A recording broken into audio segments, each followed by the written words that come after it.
Hi friends, പുതിയൊരു വീഡിയോയിലേക്ക് ഏവർക്കും സ്വാഗതം. ഇന്ത്യയുടെ വ്യോമയാന ചരിത്രത്തിലെ തന്നെ ഏറ്റവും വലിയൊരു കറുത്ത ഏടായി മാറിയ ദിവസമായിരുന്നു അഹമ്മദാബാദ് എയർപോർട്ടിൽ നിന്നും പറന്നുയർന്ന ഏതാനും നിമിഷങ്ങൾ മാത്രം അവശേഷിക്കെ തകർന്നടിഞ്ഞത് വളരെയധികം കുടുംബങ്ങളുടെ പ്രതീക്ഷകൾ നിറവേറ്റാൻ വേണ്ടി ലക്ഷ്യസ്ഥാനത്തേക്ക് പറന്നുയർന്നവരായിരുന്നു. അവരുടെ ഒരിക്കലും മരിക്കാത്ത ഓർമ്മകൾക്ക് മുന്നിൽ കൂപ്പുകൈകളോടെ ഈ വീഡിയോ ഞാൻ സമർപ്പിക്കുന്നു. മറ്റുള്ള ഗതാഗത മാർഗങ്ങളായിട്ടുള്ള റോഡ്, റെയിൽ, ജലഗതാഗതം ഇതിനെയൊക്കെ വെച്ച് അപേക്ഷിച്ച് നോക്കുമ്പോൾ വ്യോമഗതാഗതം പൊതുവെ സുരക്ഷിതമാണ് എന്ന് പറയുന്നെങ്കിൽ കൂടി ഒരു യന്ത്രത്തകരാറോ അല്ലെങ്കിൽ ചെറിയൊരു അശ്രദ്ധയോ അല്ലെങ്കിൽ കമ്മ്യൂണിക്കേഷൻ ഉണ്ടാകുന്ന ചെറിയൊരു ആശയക്കുഴപ്പമോ വലിയൊരു ആകാശ ദുരന്തത്തിന് വഴിതെളിച്ചേക്കാം. അതുകൊണ്ട് തന്നെയാണ് സുരക്ഷയുടെ കാര്യത്തിൽ അത്യന്തം ജാഗ്രത വിമാനത്താവളത്തിലും വിമാനത്തിനകത്തും റൺവേയിലൊക്കെ നടത്തി വരുന്നത്.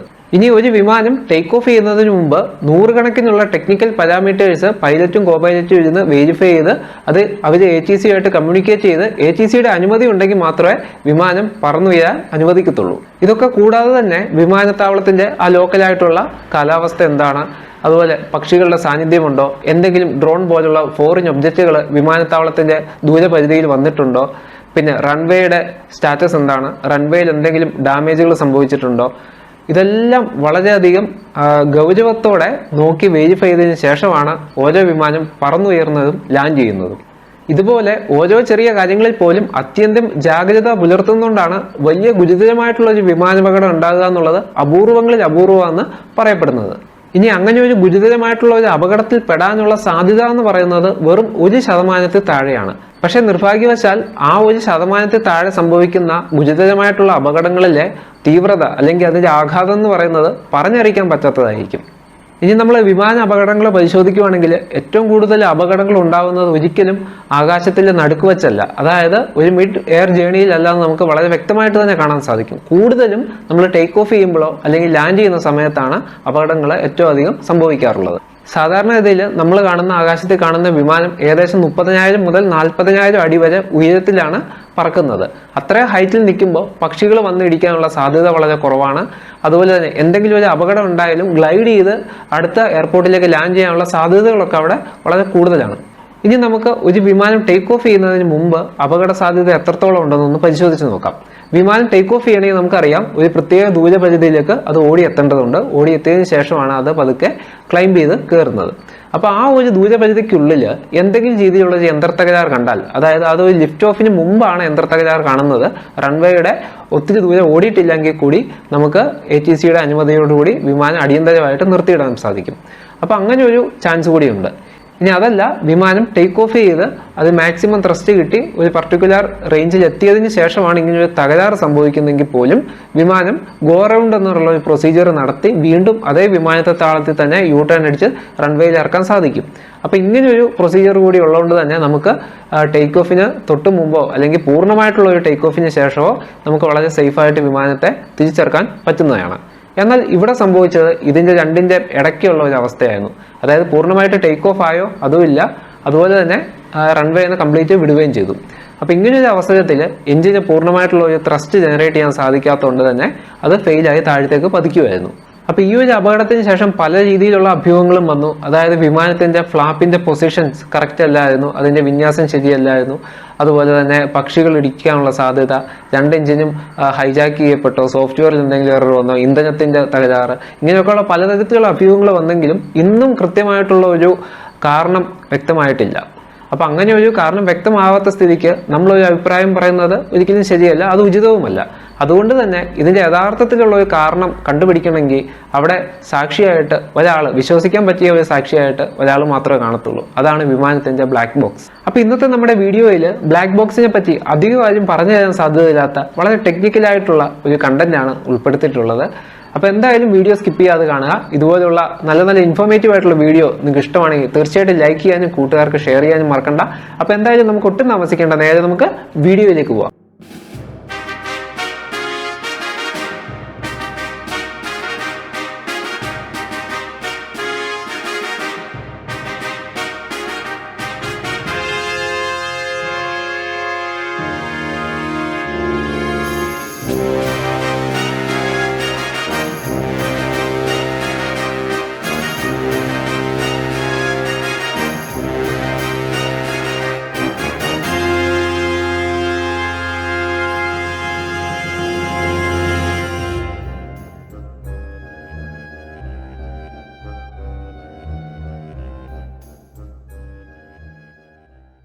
വീഡിയോ തുടങ്ങുന്നതിന് മുമ്പ് എല്ലാവർക്കും ഉണ്ടാവാൻ സാധ്യതയുള്ള ചെറിയൊരു തെറ്റിദ്ധാരണ കൂടി ഞാൻ ഇവിടെ തിരുത്തട്ടെ. ബ്ലാക്ക് ബോക്സ് എന്ന് പറയുന്നത് നമ്മളെല്ലാവരും കരുതുന്ന പോലെ ഒരു വിമാനാപകടം ഉണ്ടാകുമ്പോൾ മാത്രം ഉപയോഗിക്കുന്ന ഒരു ഉപാധിയല്ല. വിമാനത്തിന്റെ കാലാകാലങ്ങളിലുള്ള സർവീസിങ്ങിനും അതുപോലെ മെയിൻ്റെനൻസ് ആവശ്യങ്ങൾക്കൊക്കെ ആയിട്ടും ബ്ലാക്ക് ബോക്സ് ഉപയോഗിക്കുന്നുണ്ട്. അപ്പോൾ സാങ്കേതികപരമായിട്ട് പറയുവാണെങ്കിൽ വിമാനത്തിൽ ഓരോ ചെറിയ പാരാമീറ്റേഴ്സും കൃത്യമായിട്ട് റെക്കോർഡ് ചെയ്യാനും ഒരു അപകടം ഉണ്ടാകുമ്പോൾ അതിനെ അനലൈസ് ചെയ്യാനും അതേപോലെ തന്നെ ഒരു മെയിൻ്റെനൻസ് ആവശ്യത്തിനൊക്കെ ഉപകരിക്കുന്ന ഒരു റെക്കോർഡിംഗ് സംവിധാനമാണ് ബ്ലാക്ക് ബോക്സ് അഥവാ ഫ്ലൈറ്റ് റെക്കോർഡർ എന്ന് പറയുന്നത്. ഇനി ഈ ബ്ലാക്ക് ബോക്സിന് ആ ബ്ലാക്ക് ബോക്സ് എന്നുള്ള ആ പേര് വരാൻ ഒരു പ്രധാന കാരണമുണ്ട്. അതായത് ഏവിയേഷൻ ഇൻഡസ്ട്രി വളർന്നു വരുന്ന ഒരു കാലഘട്ടമായിരുന്നു രണ്ടാം ലോക മഹായുദ്ധം എന്ന് പറയുന്നത്. അപ്പോൾ ആ ഒരു സമയത്ത് വിവിധ തരത്തിലുള്ള റഡാറുകൾ, കമ്മ്യൂണിക്കേഷൻ ഉപകരണങ്ങൾ ഇതെല്ലാം വിമാനത്തിൽ ഇൻ്റഗ്രേറ്റ് ചെയ്തിട്ടുണ്ട്. അപ്പോൾ ഏതെങ്കിലും ശത്രു രാജ്യത്ത് ചെന്ന് തകർന്നടിയുന്ന ഈ വിമാനം അത് ശത്രുക്കൾ പൊളിച്ചെടുത്ത് കഴിയുമ്പോഴേക്കും അതിനകത്തെ കമ്മ്യൂണിക്കേഷൻ എക്യുപ്മെന്റ്സോ അല്ലെങ്കിൽ സ്പെഷ്യൽ ആയിട്ടുള്ള സർക്യൂട്ടൊന്നും കാണാതിരിക്കാൻ വേണ്ടി പ്രത്യേകം സീൽ ചെയ്ത് എൻക്ലോസ് ചെയ്തിട്ടുള്ള ഒരു ബോക്സിനകത്തായിരുന്നു ഇതേപോലെ വെച്ചുകൊണ്ടിരുന്നത്. അപ്പോൾ ഇങ്ങനെ വളരെ സേഫായിട്ട് ഒരു ആൾക്ക് ഒരു ക്ലൂവും കിട്ടാത്ത ക്യൂരിയസ് ആയിട്ടുള്ള ഒരു ബോക്സിനെയാണ് ബ്ലാക്ക് ബോക്സ് എന്ന് വിളിക്കുന്നത്. അപ്പോൾ ഈ ഒരു സംവിധാനം തന്നെ പിന്നീടും ഈ പറയുന്ന വിമാനത്തിന്റെ ഫ്ലൈറ്റ് റെക്കോർഡിങ്ങിന്റെ ആവശ്യത്തിന് വേണ്ടി ഉപയോഗിച്ചിരുന്നു. കാരണം ആദ്യകാലത്തൊന്നും ഇങ്ങനെ ബ്ലാക്ക് ബോക്സ് ഒന്നും ഇല്ലായിരുന്നു. സ്ഥിരമായിട്ട് വിമാനാപകടം നടക്കുന്ന ആ ഒരു സന്ദർഭങ്ങളിൽ ഒരു ഡേറ്റ നമുക്ക് അവിടെ എന്താ സംഭവിച്ചതെന്ന് അറിയാൻ ഒരു മാർഗവും ഇല്ലായിരുന്നു. അപ്പോൾ ഇങ്ങനൊരു സാഹചര്യത്തിലാണ് 1950കളിലൊക്കെ ഒരു റെക്കോർഡിംഗ് സംവിധാനം വേണമെന്നുള്ള ഒരു പ്രപ്പോസൽ വന്നതും പിന്നീട് എല്ലാ യാത്രാ വിമാനങ്ങളിലും ഈ പറയുന്ന ഫ്ലൈറ്റ് റെക്കോർഡർ എന്ന് പറയുന്ന സംവിധാനം നിലവിൽ വന്നതും. അപ്പോൾ 1950കളിലും 60കളിലൊക്കെ അതായത് ഒരു ശൈശവ കാലഘട്ടം ഇലക്ട്രോണിക്സിൻ്റെ എന്ന് നമുക്ക് പറയാം. അപ്പോൾ ആ ഒരു കാലഘട്ടത്തിലൊക്കെ ഇതേ രീതിയിലുള്ള മാനുവൽ ആയിട്ടുള്ള മെത്തേഡുകൾ, അതായത് XY സ്റ്റാർട്ട് റെക്കോർഡറുകൾ അല്ലെങ്കിൽ മെറ്റാലിക് ഡ്രമ്മുകൾ, ഇതിനകത്തൊക്കെ ആയിരുന്നു വിമാനത്തിൽ നിന്നുള്ള പാരാമീറ്ററുകൾ റെക്കോർഡ് ചെയ്തിരുന്നത്. അപ്പോൾ ഇതിൻ്റെ ഏറ്റവും വലിയൊരു പോരായ്മ എന്ന് പറഞ്ഞാൽ എന്തെങ്കിലും കാരണവശാൽ ഒരു ജെർക്കിംഗ് ഉണ്ടാവുകയാണെങ്കിൽ ഈ സൂചിയുടെ പൊസിഷനൊക്കെ മാറുകയും ആ റെക്കോർഡിങ്ങിലൊക്കെ അത് വ്യത്യാസം വരികയും ചെയ്യും. പിന്നീട് ഒരു 60കളിലൊക്കെ അവസാനത്തോടെ ഈ പറയുന്ന മാഗ്നറ്റിക് ടേപ്പ് മീഡിയ അത് വന്നു തുടങ്ങി. അപ്പോൾ മാഗ്നറ്റിക് ടേപ്പ് റീലുകൾ യൂസ് ചെയ്തു. അപ്പോൾ ഇലക്ട്രോണിക് ആയിട്ടുള്ള സിഗ്നൽസിനെ നമ്മൾ ഒരു എക്സ്റ്റേണൽ മാഗ്നറ്റിക് ഫീൽഡാക്കി മാറ്റി ടേപ്പുകളിൽ റെക്കോർഡ് ചെയ്തു. ഇനി നമ്മളൊരു 70 തൊട്ട് 90 വരെയുള്ള കാലഘട്ടം, അതായത് 1970 ടു 1990 ആ ഒരു കാലഘട്ടം എടുക്കുകയാണെങ്കിൽ നമ്മൾ ഇന്ന് കാണുന്ന ഹാർഡ് ഡിസ്കിന് സമാനമായിട്ടുള്ള വളരെ സേഫ് ആയിട്ടുള്ള എൻക്ലോസ് ചെയ്തിട്ടുള്ള ഒരു പ്രത്യേക മാഗ്നറ്റിക് ടേപ്പിലായിരുന്നു റെക്കോർഡ് ചെയ്തുകൊണ്ടിരുന്നത്. അപ്പോൾ ഈ പറയുന്ന മാഗ്നറ്റിക് ടേപ്പുകളായിരുന്നു ഓരോ വിമാന അപകടത്തിൻ്റെ കഥകൾ നമ്മളോട് പറഞ്ഞിരുന്നത്.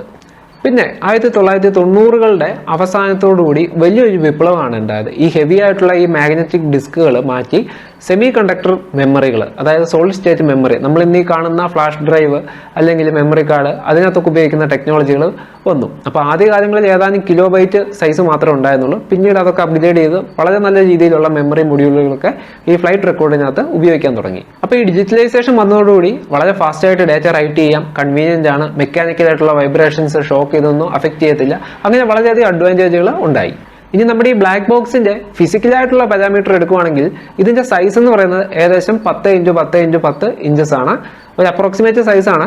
പല കമ്പനികളുടെ വ്യത്യാസം വരും. പ്രധാനമായിട്ട് ഹണിവെൽ എന്ന് പറയുന്ന കമ്പനിയാണ് ഇത് പ്രൊഡ്യൂസ് ചെയ്യുന്നത്. ഇനി ഇതിന്റെ വെയിറ്റ് എന്ന് പറയുന്നത് ഏകദേശം 8 കിലോഗ്രാമോളം വരും. നമ്മളിപ്പോൾ ഈ പറഞ്ഞ ബ്ലാക്ക് ബോക്സുകൾ നിർമ്മിച്ചിരിക്കുന്നത് അതിൻ്റെ ആ ഒരു ലോഹച്ചട്ട എന്ന് പറഞ്ഞാൽ മൊളിബ്ഡിനം, അതുപോലെ ടൈറ്റാനിയം, സ്റ്റീലൊക്കെ ചേർത്തിട്ടുള്ള ഒരു ഹൈ ഗ്രേഡ് അലോയിയാണ്. ഇതിന് 1100 ഡിഗ്രി വരെയുള്ള ടെമ്പറേച്ചർ വിത്ത്സ്റ്റാൻഡ് ചെയ്യാൻ സാധിക്കും. അതുപോലെ ഹൈ എനർജിക് ഷോക്കുകൾ, അതുപോലെ തന്നെ പുറമേ നിന്നുള്ള റേഡിയേഷൻ, ഇതെല്ലാം ഒരു പരിധി വരെ ഇത് അബ്സോർബ് ചെയ്യുകയും ചെയ്യും. നമ്മുടെ ഈ ബ്ലാക്ക് ബോക്സിന്റെ പുറത്തടിച്ചേക്കുന്ന പെയിന്റ് എന്ന് പറയുന്ന കടും ഓറഞ്ച് നിറമാണ്. ഇതിനൊരു പ്രത്യേകതയുണ്ട്. ഏതൊരു സാഹചര്യത്തിലും, അതായത് ഇപ്പം നമ്മൾ വളരെ ഡേർട്ടി ആയിട്ടുള്ള ഒരു സ്ഥലത്താണെങ്കിൽ കൂടി പെട്ടെന്ന് തന്നെ നമ്മുടെ കണ്ണിൽ ശ്രദ്ധയപ്പെടുന്ന ഒരു നിറമാണ് ഓറഞ്ച് എന്ന് പറയുന്നത്. അതുകൊണ്ടാണ് ഫ്ലൂറസെന്റ് ഓറഞ്ച് അതിൽ അടിച്ചിരിക്കുന്നത്. ഇനി ആ ഓറഞ്ച് പെയിന്റിന് തന്നെ ഒരു പ്രത്യേകതയുണ്ട്. ഹൈ ടെമ്പറേച്ചറിൽ പോലും ഉരുകി പൊളിഞ്ഞു പോകാത്ത പെയിന്റ് ആയിരിക്കും അതിൽ അടിച്ചിരിക്കുക. ഇനി നമുക്ക് ബ്ലാക്ക് ബോക്സ് പരിശോധിക്കുകയാണെങ്കിൽ പ്രധാനമായിട്ടും 3 ഭാഗങ്ങൾ കാണാൻ സാധിക്കും. ആദ്യം തന്നെ നമ്മൾ നോക്കുമ്പോൾ ഫിസിക്കൽ അപ്പിയറൻസിൽ തന്നെ ഒരു സ്ക്വയർ ബ്ലോക്ക് അവിടെ കാണാം. ഈ ബ്ലോക്കിലാണ് കൺട്രോളർ ഇലക്ട്രോണിക്സ്, അതായത് ഈ ബ്ലാക്ക് ബോക്സിന്റെ ഡാറ്റ കളക്ട് ചെയ്യുകയും അത് വിമാനത്തിന്റെ ഇന്റർഫേസിലേക്ക് കമ്മ്യൂണിക്കേറ്റ് ചെയ്യാൻ സഹായിക്കുന്ന ഡ്രൈവർ IC-കളൊക്കെ ഉള്ളത്. ഒരു പ്രൊസസ്സറും കാണും. പിന്നെ അതിനുവേണ്ടി ഡിസൈൻ ചെയ്തിട്ടുള്ള ചില സർക്യൂട്ട് സെറ്റപ്പുകളും അതിനകത്ത് തന്നെ ഉണ്ട്. ഇനി ഒരു സിലിണ്ടറിക്കൽ ആകൃതിയിലുള്ള ഒരു ഷേപ്പ് കൂടി തൊട്ടടുത്ത് കാണാൻ പറ്റും. അപ്പോൾ ഇതിനകത്താണ് യഥാർത്ഥത്തിൽ ആ ഒരു സെമി കണ്ടക്ടർ മെമ്മറി നിലകൊള്ളുന്നത്. അപ്പോൾ ഇവിടെ ഈ ഒരു സിലിണ്ടർ ഷേപ്പിന് ഒരു കാര്യമുണ്ട്. നമ്മളൊരു സ്ക്വയർ ഷേപ്പാണ് ഉപയോഗിക്കുന്നതെങ്കിൽ ഒറ്റയടിക്ക് അത് ചളുങ്ങി പോകാനുള്ള സാധ്യത, അല്ലെങ്കിൽ ചളുങ്ങി പരന്ന് പോയി കഴിഞ്ഞാൽ അകത്തെ മെമ്മറി സ്റ്റിക്കുകൾ പൊട്ടിപ്പോവും. അപ്പോൾ സിലിണ്ടറിക്കൽ ആകൃതിയാണെങ്കിൽ നമ്മളൊരു പ്രഷർ അപ്ലൈ ചെയ്താൽ അത് യൂണിഫോം ആയിട്ട് എല്ലാ ഭാഗത്തിലും എത്തത്തില്ല. അതായത് അതിൻ്റെ അപ്ലൈ ചെയ്യുന്ന സർഫസിൽ മാത്രമേ എത്തത്തുള്ളൂ. അപ്പോൾ അതുകൊണ്ട് തന്നെ ഒരു ആഘാതം ഉണ്ടാവാനുള്ള ചാൻസ് വളരെ കുറവാണ്. ഇനി ഈ സിലിണ്ടറിക്കൽ ഷേപ്പിന്റെ അകത്ത് തന്നെ പ്രത്യേക രീതിയിലുള്ള ഷോക്ക് അബ്സോർബിംഗ് സ്പോഞ്ചുകളുണ്ട്. അതുകൊണ്ട് തന്നെ ഇമ്പാക്റ്റും വീണ്ടും കുറയും. ഇത് കൂടാതെ ഹൈ ടെമ്പറേച്ചർ വിസ്റ്റാൻഡ് ചെയ്യാൻ സാധിക്കുന്ന ചില എപ്പോക്സി റെസീനുകൾ ഈ മെമ്മറി സ്റ്റിക്ക്, അതായത് നമ്മളിപ്പോൾ ഉപയോഗിച്ചേക്കുന്ന ഈ മെമ്മറിയുടെ ചുറ്റും കോട്ട് ചെയ്തിട്ടുണ്ട്. അപ്പം എന്തൊക്കെ രീതിയിലുള്ള പുറമേ ഒരു ആഘാതം ഉണ്ടായാലും പരമാവധി ഇമ്പാക്റ്റ് മെമ്മറിയെ ബാധിക്കാത്ത രീതിയിൽ തടുക്കുക എന്നുള്ളതാണ് അതിൻ്റെ ധർമ്മം. ഇനി ഇൻ കേസ് ബാക്കിയുള്ള എല്ലാ സർക്യൂട്ടും പോയാലും നമുക്ക് മെമ്മറി ചിപ്പിൽ നിന്ന് ഡേറ്റ എടുക്കാനും സാധിക്കും. ഇനിയും ബ്ലാക്ക് ബോക്സിന്റെ ഏറ്റവും പുറകിലേക്ക് വരുവാണെങ്കിൽ നമുക്ക് സിലിണ്ടറിക്കൽ ആകൃതിയിലുള്ള, അതായത് നമ്മുടെ പമ്പിന്റെ ഒക്കെ കപ്പാസിറ്റർ പോലത്തെ ഒരു സാധനം കാണാം. ഇത് ശരിക്കും ഒരു അൾട്രാസോണിക് ട്രാൻസ്മീറ്റർ ആണ്. അതായത് ഇൻ കേസ് ഈ ഒരു ബ്ലാക്ക് ബോക്സ് സമുദ്രത്തിന്റെ അടിയിലേക്ക് മുങ്ങിയിട്ടുണ്ടെന്നൊരു സംശയം ഉണ്ടെങ്കിൽ, അതായത് ഇത് എപ്പോൾ വെള്ളത്തിലേക്ക് ഡിപ്പാവുന്നോ അന്നേരം തന്നെ ഈ അൾട്രാസോണിക് ട്രാൻസ്മീറ്റർ എനേബിൾ ആവും. അപ്പം 37.5 kHz ഓരോ സെക്കൻഡ് ഇടവിട്ട് ഓരോ പിങ്, അതായത് ഹൈ എനർജിയുള്ള ഇലക്ട്രിക്കൽ ഇമ്പൾസുകൾ അയച്ചുകൊണ്ടിരിക്കും. അപ്പം ഈ ഒരു ഇലക്ട്രോമാഗ്നറ്റിക് വേവ്സിനെ നമ്മൾ പ്രത്യേക ഒരു സോണാർ റിസീവർ ഉപയോഗിച്ചിട്ട് കണ്ടുപിടിക്കാനും അതിൻ്റെ ആ ഒരു എക്കോയുടെ തലമൊക്കെ നോക്കിയിട്ട് അത് എവിടെയാണെന്നുള്ളത് കൃത്യമായിട്ട് ലൊക്കേറ്റ് ചെയ്യാനും ഇന്ന് സാധ്യമാണ്. അപ്പോൾ ഈ ഒരു സംവിധാനത്തെയാണ് നമ്മൾ അണ്ടർ വാട്ടർ ലൊക്കേറ്റർ ബീക്കൺ എന്ന് പറയുന്നത്. അപ്പോൾ ഈ ഒരു ബീക്കൺ ഉണ്ടെങ്കിൽ നമുക്ക് സമുദ്രത്തിന്റെ അടിയിൽ പോലും ഇത് പോയിട്ടുണ്ടെങ്കിൽ കൃത്യമായിട്ട് ട്രാക്ക് ചെയ്ത് കണ്ടുപിടിക്കാൻ സാധിക്കും. ഇനി നമ്മുടെ ഈ ബ്ലാക്ക് ബോക്സ് എവിടെയാണ് സാധാരണ ഇത് സൂക്ഷിക്കുന്നത് നോക്കാം. വിമാനത്തിന്റെ ഏറ്റവും പിൻഭാഗത്ത്, അതായത് അതിന്റെ വാൽഭാഗത്ത് പ്രത്യേക ഒരു കമ്പാർട്ട്മെന്റ് കാണും. അതിലാണ് ബ്ലാക്ക് ബോക്സ് പ്രത്യേക കമ്മ്യൂണിക്കേഷൻ ഇന്റർഫേസ് വഴി കണക്ട് ചെയ്ത് സേഫ് ആയിട്ട് സൂക്ഷിക്കുന്നത്. അതിനൊരു കാരണമുണ്ട്. നിങ്ങളൊന്ന് ആലോചിച്ച് നോക്കിയേ, ഒരു ചില്ലുകുപ്പി നമ്മൾ എറിഞ്ഞ് പൊട്ടിക്കുകയാണെങ്കിൽ അത് ഏറ്റവും കൂടുതൽ പൊട്ടാൻ സാധ്യതയുള്ള വശം ഏതായിരിക്കും? അതിന്റെ ആ മധ്യഭാഗമായിരിക്കും. പക്ഷെ അതിന്റെ ആ കുപ്പിയുടെ ആ പിടി ഉണ്ടല്ലോ, ആ പിടിക്കുന്ന ഒരു ഭാഗം, അത് പൊട്ടാനുള്ള ചാൻസ് വളരെ കുറവാണ്. കാരണം ഏറ്റവും കൂടുതൽ സർഫസുമായിട്ട് കോണ്ടാക്ട് വരുന്നത് അതിന്റെ ആ ഒരു മിഡിൽ പോർഷനിലായിരിക്കും, അല്ലെങ്കിൽ ആ യൂണിഫോമായിട്ട് തറയായിട്ട് ചേർന്നിരിക്കുന്ന ഭാഗത്തായിരിക്കും. എന്നാൽ തറയായിട്ട് തൊടാത്ത ഒരു ഭാഗമാണ് ഇപ്പോൾ ഈ പറയുന്ന ടെയിൽ എന്ന് പറയുന്നത്. അപ്പോൾ ആ ടെയിലിൽ ഒരു ആഘാതം ഉണ്ടാകാനുള്ള ചാൻസ് കുറവാണ്. അതുപോലെ ഒരു വിമാനാപകടം ഉണ്ടാകുമ്പോൾ ഏറ്റവും കൂടുതൽ നമ്മൾ കണ്ടിരിക്കുന്നത് ആ ടെയിൽ അങ്ങ് അടർന്നു മാറിപ്പോവാണ്. അപ്പോൾ ഈ കാരണങ്ങൾ കൊണ്ടാണ് വിമാനത്തിന്റെ ബ്ലാക്ക് ബോക്സുകൾ ടെയിൽ ഭാഗത്ത് സൂക്ഷിക്കുന്നത്. അപ്പോൾ ഇത്രയും നേരം നമ്മൾ ബ്ലാക്ക് ബോക്സിന്റെ ആ ഒരു ഫിസിക്കലായിട്ടുള്ള കാര്യങ്ങളായിരുന്നു ഡിസ്കസ് ചെയ്തിരുന്നത്. ഇനി നമ്മൾ പറയാൻ പോകുന്നത് ബ്ലാക്ക് ബോക്സിന്റെ കുറച്ച് ടെക്നിക്കലായിട്ടുള്ള കാര്യങ്ങളെ പറ്റിയാണ്. ഒരു വിമാനത്തിനകത്ത് പ്രധാനമായിട്ടും 2 രീതിയിലുള്ള ബ്ലാക്ക് ബോക്സുകൾ കാണാൻ സാധിക്കും. അതിൽ ഒന്നാമത്തെയാണ് കോക്പിറ്റ് വോയിസ് റെക്കോർഡർ അഥവാ CVR എന്ന് പറയുന്നത്. രണ്ടാമത്തെയാണ് FDR അഥവാ ഫ്ലൈറ്റ് ഡാറ്റ റെക്കോർഡർ എന്ന് പറയുന്നത്. അപ്പോൾ ഈ 2 ബ്ലാക്ക് ബോക്സുകളും വിമാനത്തിന്റെ പിൻഭാഗത്ത് തന്നെയാണ് സൂക്ഷിച്ചു വെച്ചിരിക്കുന്നത്. അപ്പോൾ ഇതിൽ ഒന്നാമത്തെ കാറ്റഗറിയായ കോക്പിറ്റ് വോയിസ് റെക്കോർഡർ അഥവാ CVR-നെ പറ്റി നമുക്കൊന്ന് വിശദമായിട്ട് നോക്കാം. CVR എന്ന് പറയുന്നത് പ്രധാനമായിട്ടും ആ പേജിൽ തന്നെയുണ്ട് വോയിസ് റെക്കോർഡർ ആണ്. ഇവിടെ നമ്മൾ ഒരു ഓഡിയോ ഫയൽ അല്ല, മൾട്ടിപ്പിൾ ആയിട്ടുള്ള ഓഡിയോ ഫയൽസ് ആണ് യൂസ് ചെയ്യുന്നത്. അതായത് 4 അതിലധികമോ മൈക്രോഫോണുകൾ വിമാനത്തിൽ വിവിധ ഭാഗങ്ങളിൽ ഘടിപ്പിച്ചിട്ടുണ്ടായിരിക്കും. അപ്പോൾ ഇതിൽ ഓരോ മൈക്രോഫോണും റെക്കോർഡ് ചെയ്യുന്നത് വ്യത്യസ്ത ആംഗിളിൽ നിന്നുള്ള സൗണ്ട് സിഗ്നൽസിനെയാണ്. ഇപ്പോൾ ഉദാഹരണം നോക്കുവാണെങ്കിൽ പൈലറ്റും കോ പൈലറ്റും തമ്മിലുള്ള സംഭാഷണം അത് റെക്കോർഡ് ചെയ്യാൻ ഒരു മൈക്രോഫോൺ കാണും. അതായത് ആംബിയന്റ് ആയിട്ടുള്ള അവർ തമ്മിൽ നേരിട്ട് സംസാരിക്കുമ്പോൾ. ഇതുകൂടാതെ ATCയിൽ നിന്നുള്ള റേഡിയോ കമ്മ്യൂണിക്കേഷൻ റെക്കോർഡ് ചെയ്യാനുള്ള പ്രത്യേക ചാനൽസ് കാണും. പിന്നെ സറൗണ്ടിങ് ആയിട്ടുള്ള അലാംസ് ഏതൊക്കെ ആക്ടിവേറ്റ് ആയിട്ടുണ്ട്, അല്ലെങ്കിൽ ഏതെങ്കിലും രീതിയിലുള്ള സ്വിച്ചുകൾ പ്രസ് ചെയ്യുമ്പോൾ സൗണ്ട്, അങ്ങനെ ആംബിയന്റ് ആയിട്ടുള്ള സൗണ്ട് റെക്കോർഡ് ചെയ്യാനുള്ള മൈക്രോഫോൺ കാണും. അത് വളരെ അത്യാവശ്യമാണ്. കാരണം ഏതൊക്കെ സ്വിച്ചുകൾ പ്രസ് ചെയ്തു, അതുപോലെ തന്നെ ഏതൊക്കെ അലാറം ആ ഒരു സമയത്ത് അവിടെ ആക്ടിവേറ്റ് ആയി, ഇതെല്ലാം കൃത്യമായിട്ട് ഓരോ ട്രാക്ക് ബൈ ട്രാക്ക് ആയിട്ട് റെക്കോർഡ് ആവുന്നുണ്ട്. അതുപോലെ എഞ്ചിൻ പ്രവർത്തിക്കുമ്പോൾ ഉണ്ടാകുന്ന സൗണ്ട്, അതിൽ എന്തെങ്കിലും പ്രത്യേക തരത്തിലുള്ള നോയ്സുകളുണ്ടോ. ഇപ്പോൾ ഉദാഹരണം പറഞ്ഞാൽ ഒരു ബേഡ് ഹിറ്റൊക്കെ നടക്കുമ്പോൾ ആ സൗണ്ടിൽ വ്യത്യാസം വരും. അപ്പോൾ ഇതെല്ലാം കൃത്യമായിട്ട് നമുക്ക് ക്യാപ്ചർ ചെയ്താൽ ഏകദേശം അവിടുത്തെ ഒരു അന്തരീക്ഷം നമുക്ക് ഒന്ന് ആ ഒരു ശബ്ദത്തിലൂടെ തിരിച്ചറിഞ്ഞ് സൃഷ്ടിക്കാൻ സാധിക്കും. അപ്പോൾ ഇത്തരം ഡേറ്റകൾ പ്രത്യേകിച്ച് എയർക്രാഫ്റ്റ് ഇൻവെസ്റ്റിഗേഷൻ്റെ ഭാഗമായിട്ട് വളരെയധികം ഉപകാരമായിരിക്കും. കാരണം നമുക്ക് നേരിട്ട് ലഭ്യമാകുന്ന ഒരു ഫിസിക്കലായിട്ടുള്ള ഡേറ്റയാണ് ഈ വോയിസ് റെക്കോർഡറിൽ നിന്ന് കിട്ടുന്നത്. സാധാരണ രീതിയിൽ വിമാനം സ്റ്റാർട്ട് ചെയ്ത് ടേക്ക് ഓഫ് ചെയ്ത് 2 മണിക്കൂർ വരെയുള്ള ആ ഒരു വോയിസ് ഡേറ്റ, അല്ലെങ്കിൽ ലാൻഡ് ചെയ്യുന്ന സമയത്തെ, അതായത് ലാൻഡ് ചെയ്യുന്നതിന് മുമ്പുള്ള 2 മണിക്കൂർ തുടങ്ങി ആ ലാൻഡ് ചെയ്ത ശേഷം വരെയുള്ള ആ കംപ്ലീറ്റ് ഡേറ്റ ആയിരിക്കും അതിനകത്ത് സ്റ്റോർ ചെയ്യുന്നത്. അപ്പോൾ പൊതുവെയുള്ള ഡ്യൂറേഷൻ എന്ന് പറയുന്നത് 2 hours ആണ് കോമൺലി യൂസ് ചെയ്യുന്നത്. എങ്കിലും നമുക്കത് എക്സ്റ്റെൻഡ് ചെയ്യാനും സാധിക്കും. ഇനി നമ്മുടെ ബ്ലാക്ക് ബോക്സിന്റെ രണ്ടാമത്തെ കാറ്റഗറിയായ FDR ഫ്ലൈറ്റ് ഡാറ്റ റെക്കോർഡറിനെ പറ്റി വിശദമായിട്ട് നോക്കാം. FDR എന്ന് പറയുന്നത് ശരിക്കും നമ്മൾ CVR പോലെ ഒരു ഓഡിയോ ഫയൽ സേവ് ചെയ്യാൻ വേണ്ടിയുള്ള ഒരു മെമ്മറി അല്ല. അത് സ്പെഷ്യലൈസ് ചെയ്തേക്കുന്നത് വിമാനത്തിലെ സാങ്കേതികപരമായിട്ടുള്ള പാരാമീറ്റേഴ്സ്, ടെക്നിക്കൽ പാരാമീറ്റേഴ്സ് സ്റ്റോർ ചെയ്യാനുള്ള ഒരു സ്റ്റോറേജ് ഡിവൈസ് ആണ്. ഏകദേശം 80 തുടങ്ങി ആയിരക്കണക്കിന് പാരാമീറ്റേഴ്സ് ആണ് ഈ ഒരു കാറ്റഗറിയിൽ സ്റ്റോർ ചെയ്ത് വെക്കുന്നത്. ഒരേ സമയം സൈമിൾട്ടേനിയസ് ആയിട്ടാണ് ഇതിനകത്ത് ആ സ്റ്റോറിങ് നടക്കുന്നത്. ഒന്ന് ആലോചിച്ച് നോക്കിയേ, വളരെയധികം പാരാമീറ്റേഴ്സ്, അതായത് വിമാനത്തിന്റെ ഓരോ ചെറിയ കാര്യങ്ങൾ പോലും, ലാൻഡിംഗ് ഗിയറിന്റെ ആ ഒരു സ്റ്റാറ്റസ് പോലും ഇതിനകത്ത് സ്റ്റോർ ചെയ്യപ്പെടുന്നുണ്ട്. അതും ഓരോ സെക്കൻഡ് ഇടവിട്ടുള്ള ടൈം സ്റ്റാമ്പിങ്ങോടുകൂടി ഇതേപോലെയാണ് ഇതിൽ സ്റ്റോർ ചെയ്യുന്നത്. അപ്പോൾ എന്തെങ്കിലും ഒരു ഇവന്റ്, ഒരു അബ്നോർമൽ ആയിട്ടുള്ള ഒരു ഇവന്റോ അല്ലെങ്കിൽ ഒരു ആക്സിഡന്റോ ഉണ്ടാകുമ്പോൾ കൃത്യമായിട്ട് ഈ ഡേറ്റയൊക്കെ റിട്രീവ് ചെയ്യുമ്പോൾ നമുക്ക് എന്താ സംഭവിച്ചതെന്നുള്ള ഒരു വ്യക്തമായിട്ടുള്ള ഒരു ചിത്രം അതിൽ നിന്ന് ലഭ്യമാകും. ഇത് മാത്രമല്ല, വിമാനത്തിന്റെ മെയിൻ്റെനൻസ് ഘട്ടങ്ങളിൽ, അതായത് വിമാനത്തിൽ എന്തൊക്കെ രീതിയിലുള്ള തകരാറുകൾ കോമൺ ആയിട്ട് സംഭവിച്ചിട്ടുണ്ട് എന്നൊക്കെയുള്ള റിപ്പോർട്ടുകൾ എടുക്കാനും ഇത് സഹായകരമാണ്. ഏറ്റവും നല്ലൊരു ഉദാഹരണം നോക്കാം. നമ്മളിപ്പോൾ ഇറങ്ങുന്ന ഇലക്ട്രിക് വെഹിക്കിൾസിലൊക്കെ അല്ലെങ്കിൽ സാധാരണ വണ്ടികളായിക്കോട്ടെ, അതിനകത്ത് പോലും ഈ സ്പെഷ്യലൈസ്ഡ് ആയിട്ടുള്ള ചിപ്പുകളുണ്ട്. അപ്പോൾ ഈ IC ചിപ്പിൽ നമ്മളെ വണ്ടി വരുന്ന കംപ്ലീറ്റ് ആയിട്ടുള്ള ഷെയ്ക്ക് അല്ലെങ്കിൽ അതിൽ വരുന്ന ആഘാതങ്ങളെല്ലാം അതിൻ്റെ ആ ഒരു സ്റ്റാറ്റസ് റെക്കോർഡ് ചെയ്യും. പിന്നീട് വണ്ടിയുടെ മെയിൻ്റെനൻസ് സംവിധാനത്തിൽ ഇത് കണക്ട് ചെയ്യുമ്പോഴേക്കും കൃത്യമായിട്ട് ആ ഒരു റിപ്പോർട്ടായിട്ട് തന്നെ നമുക്ക് ഔട്ട്പുട്ട് ലഭ്യമാകും. അത് വെച്ച് വേണമെങ്കിൽ നമുക്ക് വണ്ടി എന്തുമാത്രം റഫായിട്ട് യൂസ് ചെയ്തതെന്ന് പോലും കണ്ടുപിടിക്കാൻ ഇന്നത്തെ കാലത്ത് സാധ്യമാണ്. അപ്പോൾ അങ്ങനെയുള്ള ഒരു റെക്കോർഡർ നമ്മുടെ വാഹനങ്ങളിൽ പോലും ഇപ്പം വളരെ സർവ്വസാധാരണമാണ്. ഇനി നമ്മുടെ ഈ FDRൽ കോമൺ ആയിട്ട് സ്റ്റോർ ചെയ്യുന്ന പാരാമീറ്റേഴ്സ് എന്തൊക്കെയാണെന്ന് വിശദമായിട്ട് നോക്കാം. അതിൽ ഒന്നാമത്തെയാണ് ഫ്ലൈറ്റ് ഡൈനാമിക്സ് എന്ന് പറയുന്നത്. അതായത് ഫ്ലൈറ്റിന്റെ ആ ഒരു മൂവ്മെന്റുമായിട്ട് ബന്ധപ്പെട്ട സാങ്കേതിക വിവരങ്ങളാണ് അതിൽ സൂക്ഷിക്കുന്നത്. അതിൽ തന്നെ ഒന്നാമത്തെ പാരാമീറ്റർ ആണ് വിമാനത്തിന്റെ ആറ്റിറ്റ്യൂഡ്, അതായത് ഗ്രൗണ്ട് ലെവലിൽ നിന്നും എത്രമാത്രം ഉയരത്തിലാണ് വിമാനം പറക്കുന്നത് എന്നുള്ളത്. പിന്നെ വിമാനത്തിന്റെ എയർ സ്പീഡ്, അതായത് എത്ര km/hലാണ് വിമാനം ഇപ്പോൾ സഞ്ചരിക്കുന്നത്. അടുത്തായിട്ട് വെർട്ടിക്കൽ സ്പീഡ്, അതായത് വിമാനം ഗ്രൗണ്ട് ലെവലിൽ നിന്നും എത്ര ഫാസ്റ്റായിട്ടാണ് മുകളിലേക്ക് ക്ലൈംബ് ചെയ്യുന്നത്, ഡിസെൻഡ് ചെയ്യുന്നത്, ആ ഒരു ഡേറ്റ അവിടെ രേഖപ്പെടുത്തുന്നുണ്ട്.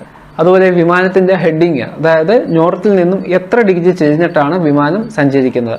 ഹെഡിങ്ങിൽ ഒരു ചെറിയൊരു ഡിഗ്രി വ്യത്യാസം വരുമ്പോൾ തന്നെ വിമാനം ലാൻഡ് ചെയ്യുന്ന സ്ഥലം ആയിരക്കണക്കിന് കിലോമീറ്റർ മാറുകയാണ് ചെയ്യുന്നത്. അപ്പോൾ അത്ര ആക്യുറസി വേണ്ട ഒരു കാര്യമാണ് വിമാനത്തിന്റെ ഹെഡിങ് ആംഗിൾ എന്ന് പറയുന്നത്. അതുപോലെ വിമാനത്തിന്റെ 3 ഡയമെൻഷൻ സ്പേസിലുള്ള ആ ഒരു ഓറിയന്റേഷൻ, അതിനെയാണ് നമ്മൾ പിച്ച്, റോള്, യോ എന്നൊക്കെ പറയുന്നത്. അപ്പൊ ഈ പൊസിഷനും നമ്മുടെ ഈ പറയുന്ന ഫസ്റ്റ് കാറ്റഗറി വരുന്നതാണ്. ഇനി നമ്മുടെ രണ്ടാമത്തെ കാറ്റഗറി എടുക്കുകയാണെങ്കിൽ കൺട്രോൾ ഇൻപുട്ട്, അതായത് നമ്മൾ ഈ വിമാനത്തിൽ ഉപയോഗിക്കുന്ന ഓരോ ഇൻസ്ട്രുമെന്റ്സിനും കൺട്രോൾ ചെയ്യാനുള്ള പ്രത്യേക പെഡലുകൾ, സ്വിച്ചുകൾ കാണും. അപ്പോൾ ഇതിന്റെ ഒക്കെ പൊസിഷൻ കൃത്യമായിട്ട് 1 അല്ലെങ്കിൽ 0 അല്ലെങ്കിൽ അതിന്റെ ആ ലീനിയർ ആയിട്ടുള്ള വാല്യൂ, ഇതെല്ലാം കൃത്യമായിട്ട് സ്റ്റോർ ചെയ്യപ്പെടുന്നുണ്ട്. കാരണം ഒരു വിമാന അപകടം ഉണ്ടാകുമ്പോൾ പൈലറ്റിന് എറർ സംഭവിച്ചോ എന്ന് അറിയാൻ ഇത് വളരെ ക്രിട്ടിക്കലാണ്. അതിൽ തന്നെ ഒന്നാമത്തെ കാറ്റഗറിയാണ് ത്രോട്ടിൽ ലിവർ പൊസിഷൻ, അതായത് വിമാനത്തിന്റെ ആ ഒരു എഞ്ചിന്റെ ആക്സിലറേഷൻ എത്രമാത്രം കൂട്ടാനും കുറയ്ക്കാനും പറ്റും എന്നുള്ളത് ആ ത്രോട്ടിലിന്റെ പൊസിഷൻ അനുസരിച്ചിരിക്കും. ആ ഒരു പൊസിഷൻ വിത്ത് റെസ്പെക്ട് ടൈമും കൂടെ കൂട്ടി സേവ് ചെയ്യും. അപ്പം നമുക്ക് എന്താ പറയുന്നത്, ഓരോ സമയത്തും അതിന്റെ പൊസിഷൻ എത്രമാത്രം കൂട്ടി കുറച്ചു എന്നുള്ളത് കൃത്യമായിട്ട് അറിയാൻ സാധിക്കും. അതുപോലെ തന്നെ വിമാനത്തിന്റെ പിച്ച്, റോള്, യോ, ഇത് മൂന്നും കൃത്യമായിട്ട് അറേഞ്ച് ചെയ്യാനുള്ള സംവിധാനങ്ങളുണ്ട്. അതിന്റെ സ്റ്റിയറിംഗ് കോളം പോലത്തെ ഉള്ള ഒരു സിസ്റ്റം, ആ സിസ്റ്റത്തിന്റെ പൊസിഷൻ എന്തായിരുന്നു, അതിന്റെ പൊസിഷനും നമ്മൾ നേരത്തെ കിട്ടിയ ഇൻസ്ട്രുമെന്റൽ ഡേറ്റ തമ്മിൽ കമ്പയർ ചെയ്യും. ഉദാഹരണം പറഞ്ഞാൽ പൈലറ്റ് പോയി പർട്ടിക്കുലർ ആംഗിളിലേക്ക് അത് ടിൽറ്റ് ചെയ്തു, പക്ഷെ അവിടെ ഒരു ടിൽറ്റിങ് ഇൻസ്ട്രുമെന്റിൽ വന്നില്ല എന്നുണ്ടെങ്കിൽ ഈ രണ്ട് ഡേറ്റയും കമ്പയർ ചെയ്യുമ്പം അത് പൈലറ്റിന്റെ എറർ അല്ല, ഇൻസ്ട്രുമെന്റിന്റെ എററാണ് മനസ്സിലാക്കാൻ സാധിക്കും. അതുപോലെ വിമാനത്തിന്റെ ഫ്ലാപ്പ്, റഡർ, ഇതിന്റെ ഒക്കെ പൊസിഷൻ, ഇതെല്ലാം അതായത് ഈ പറയുന്ന പൈലറ്റ് പ്രസ് ചെയ്യുന്ന ഓരോ കമാൻഡിനും കൃത്യമായിട്ടുള്ള ഒരു റെസ്പോണ്ട് ഇതിനകത്ത് സേവ് ചെയ്തിരിക്കും. ഇനി നമ്മുടെ ഇതിൽ മൂന്നാമത്തെ കാറ്റഗറിയാണ് എഞ്ചിൻ ആൻഡ് സിസ്റ്റം മോണിറ്ററിംഗ് എന്ന് പറയുന്നത്. വളരെ ക്രിട്ടിക്കലായിട്ടുള്ള ക്രൂഷ്യലായ ഡേറ്റയാണ് ഇതിൽ സ്റ്റോർ ചെയ്യുന്നത്. പ്രത്യേകിച്ച് എഞ്ചിന്റെ കമ്പസ്റ്റൻ റേറ്റ്, അല്ലെങ്കിൽ അതിന്റെ RPM എത്രയാണ്, ഫ്യൂൽ ഇഞ്ചക്ഷൻ റേഷ്യോ, അതുപോലെയുള്ള ടെക്നിക്കൽ പാരാമീറ്റേഴ്സ് ഇതിൽ സ്റ്റോർ ആവാറുണ്ട്. പിന്നെ എഞ്ചിന്റെ ടെമ്പറേച്ചർ, ആ ഒരു സമയത്ത് അതിന്റെ വൈബ്രേഷൻ, നോയിസ് ലെവൽ, അങ്ങനെ നൂറുകണക്കിന് പാരാമീറ്റേഴ്സ് എഞ്ചിനിൽ തന്നെ കിട്ടുന്നുണ്ട്. പിന്നെയുള്ളതാണ് എൻവയോൺമെന്റൽ ഡേറ്റ, അതായത് വിമാനത്തിന്റെ പൊതുവേ ഉള്ള ഒരു അന്തരീക്ഷം, ക്യാബിന്റെ അകത്തെ പ്രഷർ, പുറത്തെ പ്രഷർ, അതുപോലെ ടെമ്പറേച്ചർ, ഹ്യൂമിഡിറ്റി, ഇലക്ട്രിക്കൽ സബ്സിസ്റ്റത്തിന്റെ വോൾട്ടേജ്, കറണ്ട്, ഇതും കൃത്യമായിട്ട് തന്നെ സ്റ്റോർ ചെയ്യുന്നുണ്ട്.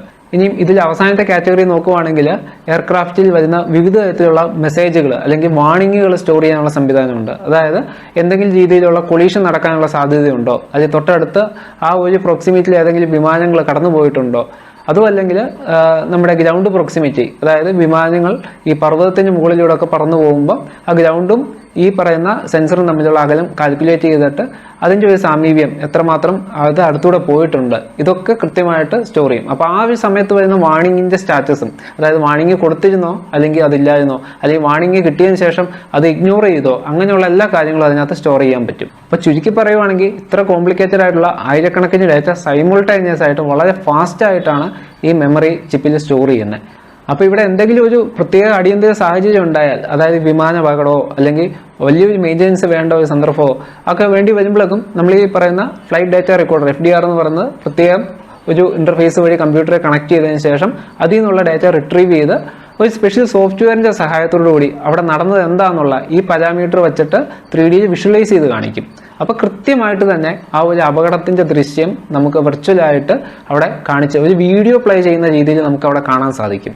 ഇപ്പോൾ ഉള്ള ഡ്രോണുകളിൽ അത് യൂസ് ചെയ്യുന്നുണ്ട്. കാരണം അതിനകത്ത് ഈ പറഞ്ഞ FDR യൂസ് ചെയ്യുവാണെങ്കിൽ ഡ്രോണിൻ്റെ ആ ഒരു പാത്തും GPS വെച്ചിട്ട് കറക്റ്റ് ആ ഒരു ഡ്രോൺ പോകുന്ന വഴി എങ്ങനെയാണോ അതേപോലെ തന്നെ റെൻഡർ ചെയ്ത് കാണിക്കാൻ സാധിക്കും. അതേപോലെ ഒരുപക്ഷെ അതിനെക്കാട്ടിൽ മേളിൽ നമ്മളീ പറയുന്ന സോഫ്റ്റ്വെയർ ഉപയോഗിച്ച് വിമാനത്തിലൊക്കെ ആ ഒരു എഞ്ചിനീയർ, അതായത് ഈ ഡാറ്റ റിട്രീവ് ചെയ്യുന്ന എഞ്ചിനീയേഴ്സ് കൃത്യമായിട്ട് അത് ചെയ്യാറുണ്ട്. അപ്പോൾ അങ്ങനെ എടുക്കുന്ന ഡാറ്റ അനലൈസ് ചെയ്തെടുക്കണമെങ്കിൽ കുറച്ച് സമയമെടുക്കും. അതുകൊണ്ടാണ് ഒരു വിമാനാപകടം ഉണ്ടായിക്കഴിഞ്ഞാൽ ചിലപ്പോൾ മാസങ്ങളോ വർഷങ്ങളോ കാത്തിരിക്കേണ്ടി വരുന്നത്. കാരണം ഇത്തരം ഡാറ്റകൾ ആയിരക്കണക്കിന് പാരാമീറ്റേഴ്സിനെ റിസർച്ച് ചെയ്ത് തന്നെ പഠിക്കേണ്ടി വരും. കാരണം ഇതിൽ വരുന്ന ഓരോ പാരാമീറ്ററും ഒരു സാധാരണക്കാർക്ക് മനസ്സിലാവുന്ന രീതിയിലുള്ളതല്ല. ഇതിൽ ഫസ്റ്റ് ഈ സ്റ്റോർ ചെയ്യുന്ന ഡാറ്റയെല്ലാം പ്രത്യേക എൻകോഡ് ചെയ്തിട്ടുള്ള ബൈനറി ഫോർമാറ്റ് ആയിരിക്കും. ആ ബൈനറി ഡേറ്റയെന്ന് കൃത്യമായിട്ട് കോമ സെപ്പറേറ്റഡ് വാല്യൂ അഥവാ CSV എന്ന് പറയുന്ന ഫോർമാറ്റിലേക്ക് മാറ്റിയെടുക്കും.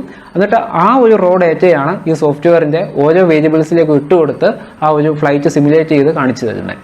കാര്യങ്ങൾ ഇങ്ങനെയൊക്കെ ആണെങ്കിൽ കൂടി ചില സന്ദർഭങ്ങളിൽ നിർഭാഗ്യവശാൽ ഈ പറയുന്ന ഫ്ലൈറ്റ് ഡാറ്റ റെക്കോർഡറിൻ്റെ ഡേറ്റയും കറപ്റ്റഡായി പോകാറുണ്ട്. അപ്പോൾ ആ ഒരു സാഹചര്യത്തെ മറികടക്കാൻ വേണ്ടി ഒന്നിൽ കൂടുതൽ മെമ്മറി മൊഡ്യൂളിൽ ഇൻസ്റ്റാൾ ചെയ്ത് ഡാറ്റ ഷെയർ ചെയ്യുന്ന സംവിധാനങ്ങളുണ്ട്. അതുതന്നെയല്ല, ഇൻ കേസ് ഇതിൻ്റെ കൺട്രോളർ ഇലക്ട്രോണിക്സ് പോയെങ്കിൽ കൂടി മെമ്മറി ചിപ്പുകൾ കിട്ടാൻ സാധ്യത ഉണ്ടെങ്കിൽ ആ മെമ്മറി ചിപ്പിൽ നിന്ന് തന്നെ ഡാറ്റ റിട്രീവ് ചെയ്യാനും സാധിക്കും. ഇനിയും വരാനിരിക്കുന്ന ബ്ലാക്ക് ബോക്സുകൾ ഇതിൽ നിന്നെല്ലാം വ്യത്യസ്തമായിരിക്കും. അതായത് ഒരു അപകടം ഉണ്ടാകുന്ന സമയത്ത് വളരെ പെട്ടെന്ന് തന്നെ ഉപഗ്രഹത്തിലേക്ക് ഈ ഡാറ്റ അപ്ലോഡ് ചെയ്യാനും തത്സമയം നമുക്ക് കൺട്രോൾ റൂമിൽ നിന്ന് ഈ ഡാറ്റ ഡൗൺലോഡ് ചെയ്തെടുക്കാനുള്ള സംവിധാനങ്ങൾ വരും. അതുപോലെ തന്നെ IoT ബേസ്ഡ് ആയിട്ടുള്ള ഡാറ്റ കളക്ഷൻ സംവിധാനങ്ങൾ, നോൺ കോൺടാക്റ്റ് ആയിട്ട് ഡാറ്റ കളക്ട് ചെയ്യുന്ന സിസ്റ്റംസ്, ഇതൊക്കെ വരുവാണെങ്കിൽ ഒരു പക്ഷേ ഈ പറയുന്ന തകരാറുണ്ടാവുന്നതിന് മുമ്പ്, അതായത് വിമാനം കത്തി അമർന്ന ചാമ്പലായി ഈ പറയുന്ന FDR എന്ന് പറയുന്ന ഉപകരണം കാണാതെ പോയി കിട്ടിയില്ല എന്നുണ്ടെങ്കിൽ കൂടി ആ ഡാറ്റ നമുക്ക് സേഫായിട്ട് മറ്റൊരു സ്ഥലത്തേക്ക് ട്രാൻസ്ഫർ ചെയ്യാൻ പറ്റും. എന്തായാലും അങ്ങനെയുള്ള സംവിധാനങ്ങളൊക്കെ വരട്ടെ എന്ന് പ്രത്യാശിക്കാം. ഇനി നമ്മുടെ ഏവിയേഷൻ ഇൻഡസ്ട്രിയിൽ ഉണ്ടാവാൻ സാധ്യതയുള്ള മാറ്റം ഏകദേശം 2050, 60 ആ ഒരു കാലഘട്ടമൊക്കെ ആകുമ്പോഴേക്കും വരാൻ ചാൻസ് ഉള്ള ഒരു കാര്യമാണ് ഡീഅറ്റാച്ചബിൾ ആയിട്ടുള്ള ഫ്ലൈറ്റിലെ പാസഞ്ചർ മൊഡ്യൂൾ എന്ന് പറയുന്നത്. ഇനി വിമാനത്തിൽ എന്തെങ്കിലും ഒരു അടിയന്തര സാഹചര്യം ഉണ്ടായാൽ പെട്ടെന്ന് രക്ഷപ്പെടാൻ നമ്മൾ ആദ്യം ഓർക്കുന്ന പാരഷൂട്ട് ആയിരിക്കും. പക്ഷേ പാരഷൂട്ട് ഒരിക്കലും 40,000 അടി ഉയരത്തിൽ നിന്നോ അല്ലെങ്കിൽ അത്രയും ക്രിട്ടിക്കലായിട്ടുള്ള ഒരു സാഹചര്യത്തിൽ നിന്ന് ഡീപ്ലോയ് ചെയ്യാൻ പറ്റത്തില്ല. പിന്നെ ഒരു മാർഗം എന്ന് പറഞ്ഞാൽ ഇപ്പോൾ ഈ പറഞ്ഞ ഡീഅറ്റാച്ചബിൾ ആയിട്ടുള്ള ഫ്ലൈറ്റ് മൊഡ്യൂളുകളാണ്. അപ്പോൾ അതിൽ പാസഞ്ചറിനും പൈലറ്റിനും കയറി ചെയ്തതിന് ശേഷം ഈ വിമാനത്തിൻ്റെ മെയിൻ ബോഡിയിൽ നിന്ന് ഇത് ഡിറ്റാച്ച് ചെയ്യാം. അതിനുശേഷം വളരെ സേഫായിട്ട് തന്നെ റിട്രോ റോക്കറ്റോ അല്ലെങ്കിൽ ഈ പറയുന്ന ഹെവി ആയിട്ടുള്ള പാരച്യൂട്ടോ ഉപയോഗിച്ച് സമുദ്രത്തിൽ ലാൻഡ് ചെയ്യാൻ പറ്റും. പക്ഷെ അപ്പോഴും ഒരു കാര്യമുണ്ട്, നമുക്ക് ഈ പറയുന്ന ഫ്ലൈറ്റ് ടേക്ക് ഓഫ് ചെയ്തിട്ട് വരുന്ന ആ ഒരു പ്രത്യേക ദൂരപരിധി ഉണ്ടല്ലോ, അതായത് നമുക്ക് ലാൻഡ് ചെയ്യാനും പറ്റത്തില്ല, എന്നാൽ ഫുള്ളായിട്ട് ക്ലൈംബ് ചെയ്യാനും പറ്റത്തില്ല. അങ്ങനെ ഒരു സാഹചര്യത്തിൽ ഈ ഒരു സാധനം വർക്കൗട്ട് ആവണമെന്നില്ല. എന്തുതന്നെയായാലും ഫ്യൂച്ചറിൽ ഇങ്ങനെയൊരു അപകടം സാഹചര്യം ഉണ്ടായാൽ അതിനെ റിക്കവർ ചെയ്യാനുള്ള മെത്തേഡുകൾ ശാസ്ത്രം തന്നെ കണ്ടെത്തുമെന്ന് നമുക്ക് പ്രത്യാശിക്കാം. ഇനി വീഡിയോ അവസാനിക്കുന്നതിന് മുമ്പ് എൻ്റെ ഒരു വ്യക്തിപരമായിട്ടുള്ള ഒരു അഭിപ്രായം കൂടി ഞാൻ പറയാം. വിമാനയാത്ര എന്ന് പറഞ്ഞാൽ അത് ഒന്നല്ലെങ്കിൽ ഞാനോ നിങ്ങളോ ഒക്കെ ഇന്നോ നാളെയോ ഒക്കെ എപ്പോഴെങ്കിലും ചെയ്യേണ്ടവരാണ്. എന്തെങ്കിലും ഒരു സാഹചര്യം വന്നിരിക്കും തീർച്ചയായിട്ടും. അപ്പോൾ ഒരിക്കലും ഭയക്കേണ്ട കാര്യമില്ല. അപ്പോൾ വ്യോമയാന മേഖലയിൽ പുതിയ കണ്ടുപിടുത്തങ്ങൾ വരട്ടെ. അപ്പോൾ അത് വിമാനയാത്രയിൽ കൂടുതൽ സുരക്ഷ നൽകട്ടെ എന്ന് നമുക്ക് പ്രത്യാശിക്കാം.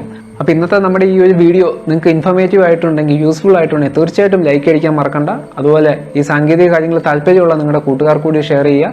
നമ്മുടെ ചാനൽ ആദ്യമായിട്ടാണ് കാണുന്നെങ്കിൽ ഒന്ന് സബ്സ്ക്രൈബ് ചെയ്യാനും പ്ലേലിസ്റ്റുകളൊക്കെ ഒന്ന് വിസിറ്റ് ചെയ്യാനും മറക്കണ്ട. അപ്പോൾ അടുത്തൊരു വീഡിയോയിൽ പുതിയൊരു കണ്ടന്റുമായിട്ട് നമുക്ക് വീണ്ടും കണ്ടുമുട്ടാം. അതുവരെ ഗുഡ് ബൈ.